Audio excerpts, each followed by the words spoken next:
It's time to sit back, relax, and listen to Conversations with Joan. Conversations with Joan will inspire, motivate, and empower you. Live your best life now. Listen, learn, think, and decide. And now, here's your host, Joan Herman.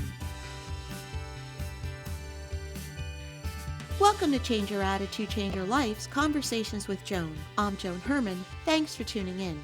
You may know his story from the popular movie The Rookie that starred Dennis Quaid. Today's guest, Jim Morris, was a high school teacher and baseball coach who wanted to motivate his team. He told the boys, if you win a district championship, I'll go try out for a Major League Baseball team. The bet was born, and with it, so was the rookie. Jim's players won the district championship, and Jim fulfilled his end of the bet. He went to a tryout and threw 12 consecutive 98-mile-per-hour pitches. 3 months later, 35-year-old schoolteacher Jim Morris was striking out major league hitters in front of his high school players and family. The movie The Rookie won the ESPY for Sports Film of the Year, and Sports Illustrated voted it one of the 5 greatest baseball films ever made.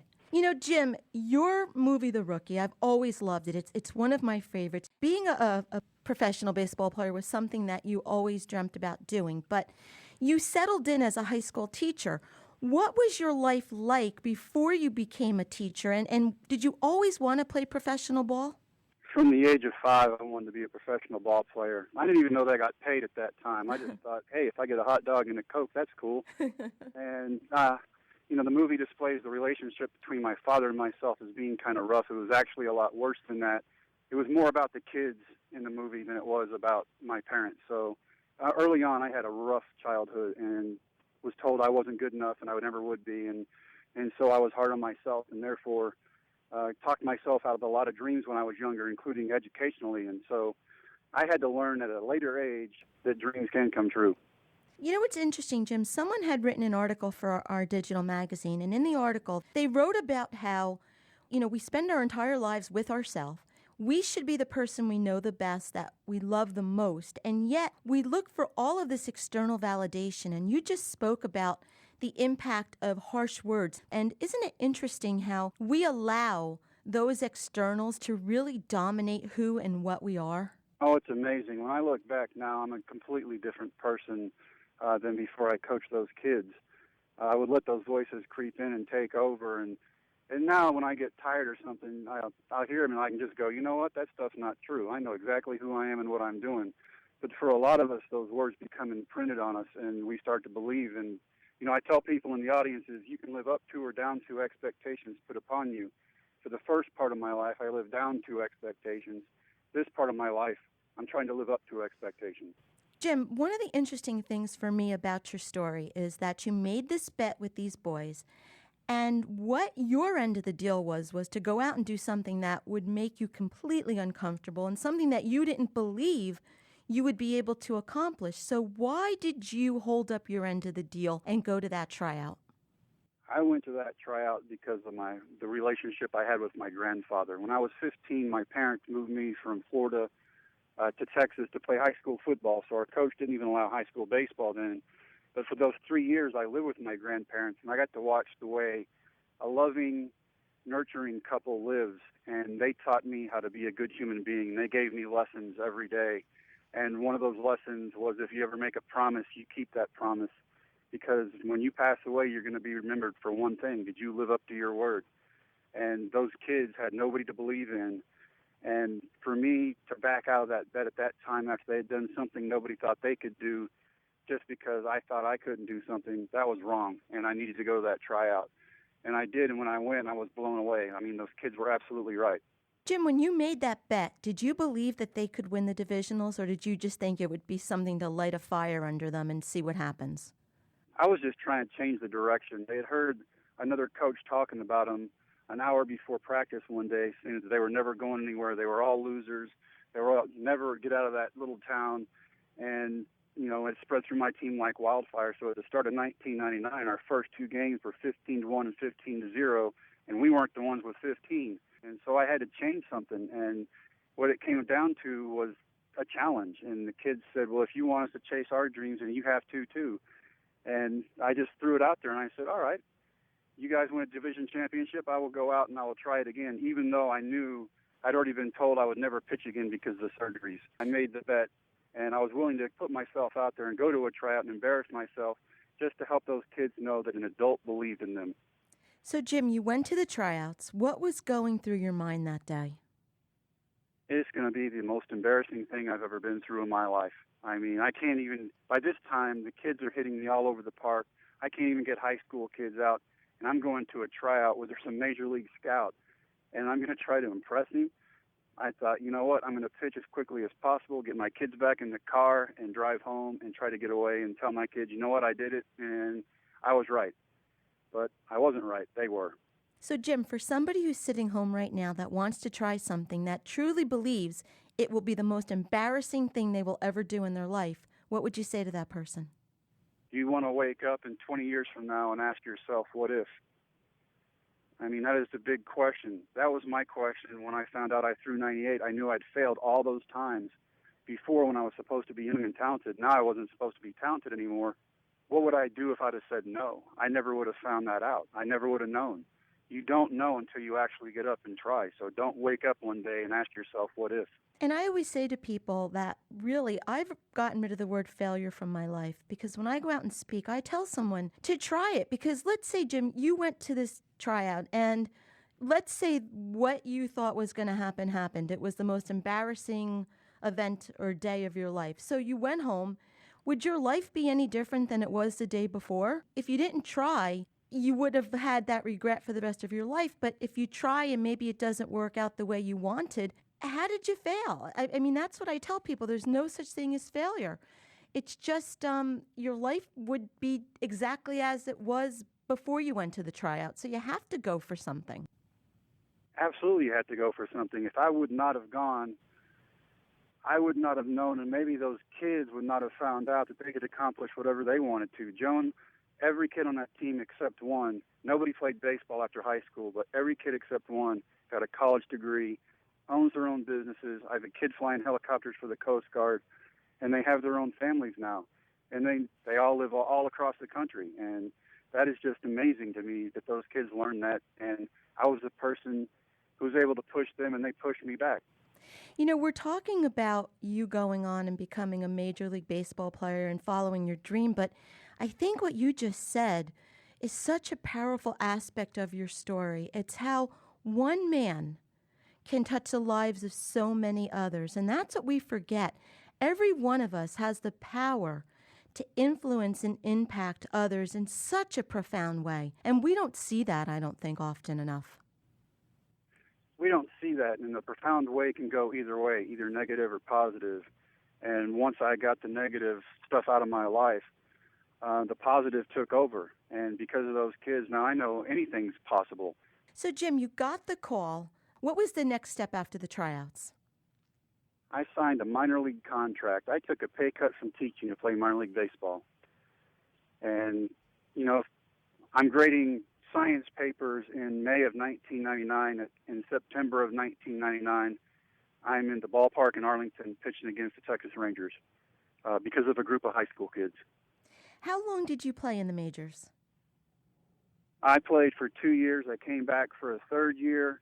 We were getting ready to film the movie. I was going through a bad marriage, and I went home. My son called me during spring training with the Dodgers and said, "Dad, when are you coming home?"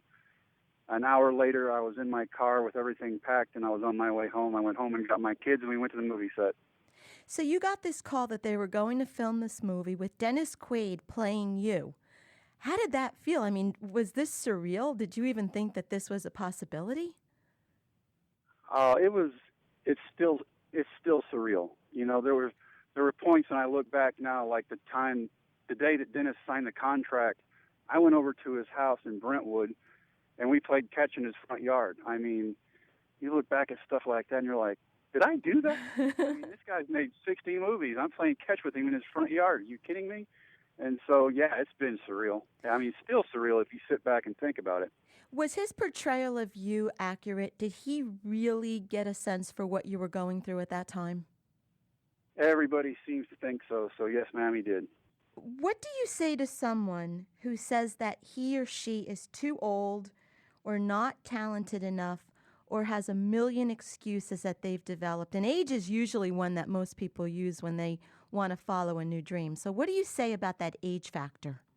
Age doesn't matter. I've had people come up to me in different venues around the world telling me that they've seen my movie or they've heard me speak at one point, and they've come back to tell me that they've changed their lives. I had one lady come up, and she was a waitress who had served this professional breakfast deal I did in California, and she waited till everybody was gone. She came up to me crying, hugging me, and she goes, I went through a divorce the year your movie came out. I watched it. I graduated medical school last month, and this is my last week to work here, and I got to see you and tell you thank you. You were given a second chance in life, and we've been talking about it. You grabbed it, and we've been discussing how important it is for people to go out and follow their dreams. But what about the person that really feels like they've been on the wrong path? They've just made such a mess of their life, and they're trying to get a second chance. What do you say to someone about second chances? Second chances are always possible. I mean, for me, it was a third, fourth, and a fifth chance that finally took hold, and it was a group of kids who pointed that out to me. There's never a reason to give up, even when things look overwhelming and obstacles get in your way. Don't let things stand in your way. You sit back for a little bit, you make a plan, and you go after that plan. And that's what I tell the kids I teach baseball lessons to today. You make a plan, you stay with the plan, and you work your plan. And then you go after it and you see what happens. If it works out, great. If it doesn't, that's fine too, because at least you know that venue is closed off, but it may open up the door to something else you didn't even know was there. Jim, you're a motivational speaker, and you go out and you talk to groups all over the world. And what are some of the steps that you teach people to really focus on a new direction or a path, getting from point A to point B in their life? I think the most important lessons are the ones that my grandfather taught me. Family, faith, and taking care of other people before yourself. And I think if you give back, then you're going to receive tenfold in return for that. And I can't say it any more justly than this. I got that from those high school kids. When I gave them everything I had, they gave me everything they had. And so the lessons that I take, the number one lesson would be from my grandfather: remember who you are and where you came from, and go from there. In the beginning of the interview, you spoke about the difficult relationship you had with your father. Was it easy to forgive him? And if you were able to, did it free you? Absolutely, it freed me, and it took me a long time to come to that point. But I have had to learn to forgive him for me, not forgive him for him, but forgive him for me, so that I could move on with my life. If someone's sitting home right now going through a difficult family situation, what would be your advice to that person to make the first step to change those dynamics? Be introspective. Look at yourself and see what there is about yourself that could be wrong or not be wrong, and take an inventory of the positives and negatives of the relationship. And you just got to move on from there. If that doesn't work, then you get professional help. I'm not afraid to say that I had to do that, and it worked. You know what? Those negative feelings are gone, and I can look at my life in a whole new light, and I see positives everywhere I turn. And never, ever give up. Jim, you spoke about how when you were playing ball with Dennis and you just couldn't believe that this is the direction your life had taken. What does it feel like, truly feel like, to have been someone that has had the opportunity to live out his dream? I guess it would be wrong if I didn't say it was amazing, but I really don't look at myself in that way. I look at myself as someone who was pushed by a group of kids to do something he didn't think he could do and accomplished it. I attribute my dreams to my kids, my high school kids. The kids supported you through this. Did you tell anyone else that you were going to this tryout? I did tell my father. So my son, my dad, my high school kids were the only people that knew. And did everyone support you, or how did your father react? Actually, he was a little bit supportive. He goes, well, you're old. I said, I know. So he just kind of went from there and laughed about it and moved on. You know, and I asked that question because I know way back when I was starting this that I had, majority of people were behind me, but there was one voice, one person had said that I was making a fool of myself. And throughout the entire process, 99 people can say something positive, but it's that one person that you listen to.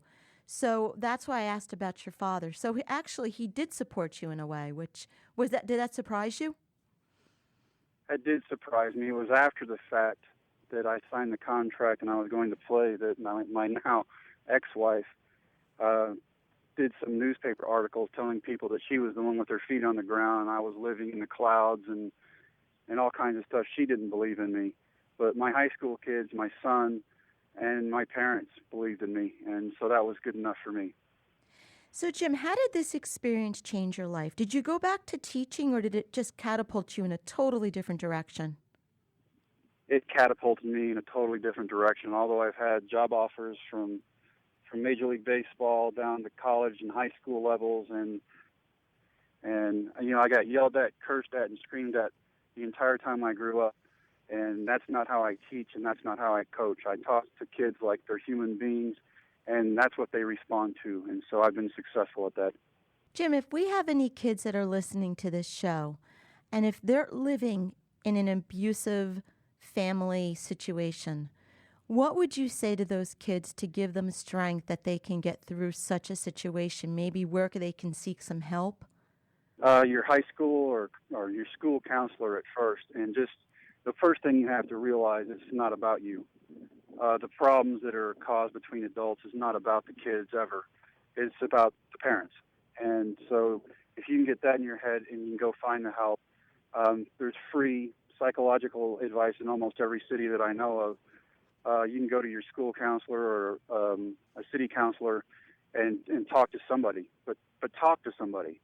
That's the important thing. Jim, if our listeners would like to get more information about you and your work, where can they go? JimTheRookieMorris.com. So that's JimTheRookieMorris.com. And as always, listeners can visit our website, cyacyl.com. That stands for Change Your Attitude, Change Your Life. While on our site, listen to past shows as podcasts, read the digital magazine, sign up for our mailing list, and be sure to follow the show on Facebook. Jim, in our remaining moments, what would be the one thing you would like our listeners to walk away with from this interview? What's your most important message for them? My most important message, I think, is that nothing is impossible if you give it a chance. But if you're going to give it a chance, you've got to give it 100% of the time, because you don't want to wake up one day and ask yourself, what if? That is the most important thing. You go for it. If you're going to go for it, go for it. Jim, thank you so much for spending time with us today. As I said in the beginning, this is a very special show for me. It's about dreams. I followed mine, you followed yours, and I hope that there's someone out there listening to us right now that something we've said in this interview would excite and motivate them to move forward with something they want to accomplish in life. So thank you so much for being here with us today. Absolutely, Joan, and congratulations to you. This is Conversations with Joan. Until next time, thanks for tuning in.